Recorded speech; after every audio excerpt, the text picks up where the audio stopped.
भारतीय नागरिक सुरक्षा संहिता की धारा 144 पत्नी, संतान और माता-पिता के भरण-पोषण का आदेश करने की शक्ति प्रथम श्रेणी न्यायिक मजिस्ट्रेट को देती है।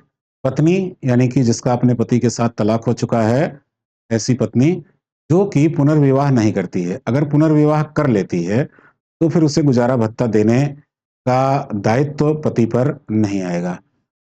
संतान में कोई धर्मज संतान हो या अधर्मज संतान हो, मतलब वैध संतान हो चाहे अवैध संतान हो। अवैध संतान का मतलब उसकी पत्नी के गर्भ से जन्मी ऐसी संतान जिसका पिता वो स्वयं नहीं है, उसके लिए भी उसे गुजारा भत्ता देना पड़ेगा। इस बात का विशेष ध्यान रहे कि उसका जैविक पिता नहीं है यानी बायोलॉजिकल पिता नहीं है, उसकी पत्नी उसकी माँ ज़रूर है, उसके लिए भी गुजारा भत्ता देना पड़ेगा।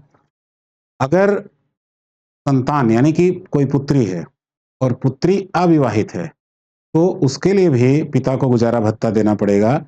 और अगर विवाहित पुत्री है, लेकिन 18 साल से कम आयु की है और उसका जो पति है, वो सक्षम नहीं है उसका गुजारा कराने के लिए, तो भी पिता को उस विवाहित पुत्री जिसकी उम्र 18 साल से कम है, उसका गुजारा भत्ता देना पड़ेगा। अगर उसका पति सक्षम है उस पुत्री का, तो फिर गुजारा भत्ता नहीं देना होगा।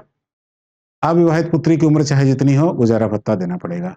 माता-पिता अगर अक्षम हैं, तो पुत्र का दायित्व है कि वह गुजारा भत्ता उन्हें दे।